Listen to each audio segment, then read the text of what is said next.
श्री गीता जयंती। साथियों, मैं आपकी मित्र डॉक्टर अनीता उन्मुक्त श्री गीता जयंती के उपलक्ष्य में असीम शुभकामनाओं के साथ पुनः उपस्थित हूँ। मार्गशीर्ष के शुक्ल पक्ष की एकादशी को श्री कृष्ण जी के मुखारविंद से ज्ञान, भक्ति और कर्म की ऐसी अद्भुत त्रिवेणी निःसृत हुई जिसे श्रीमद् भागवत गीता कहा गया। अतएव श्री गीता जयंती पर आप सभी को पुनः मेरी ओर से अनंत शुभकामनाएं। श्रीमद् भगवत गीता महाभारत के छठे खंड यानी भीष्म पर्व में भी वर्णित है। युद्ध भूमि कुरुक्षेत्र में अर्जुन अपने परिजनों को देखकर मोह के वशीभूत हो जाते हैं और वह युद्ध करना नहीं चाहते हैं। तब अर्जुन के प्रति श्री कृष्ण जी का उपदेश स्वरूप यह संवाद मार्गशीर्ष शुक्ल पक्ष की मोक्षदा एकादशी को कुरुक्षेत्र की युद्ध भूमि में हुआ था।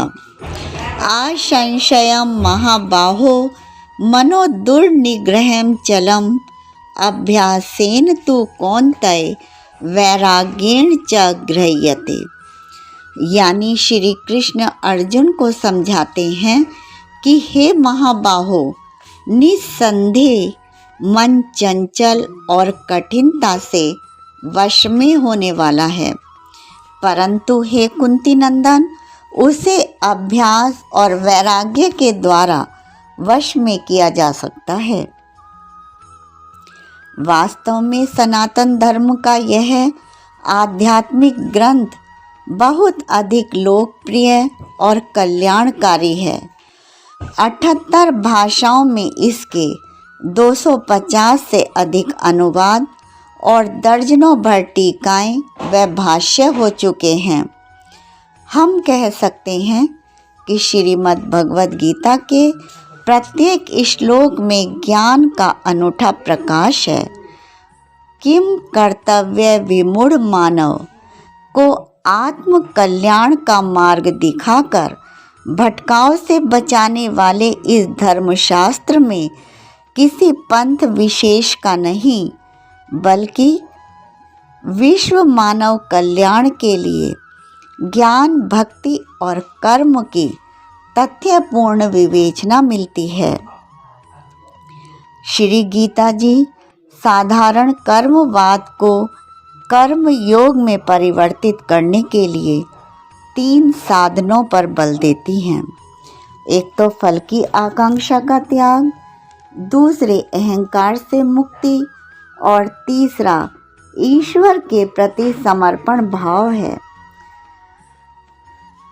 तत्वदर्शी मनीषियों का मानना है कि ज्ञान, भक्ति और कर्म की इस त्रिवेणी को जितनी बार पढ़ा जाता है, स्वाध्याय किया जाता है, उतनी ही बार इसके ज्ञान के प्रति नए नए रहस्य उजागर होते हैं।